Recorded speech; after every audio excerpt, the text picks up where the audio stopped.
Good morning! Dito, normal lang po sa kanila ang ganyang brands. Pang daily use lang nila yan. It will range like 50,000 and above. No, starting like in peso, like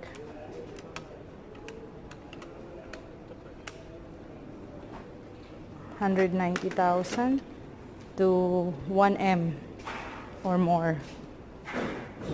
Yun, depende sa items. Pang araw-araw lang nila yan. Meron pang Dior, meron pang Chanel, meron pang Hermes, meron pang LV, meron pang Louboutin. Marami pa na mas higher brand.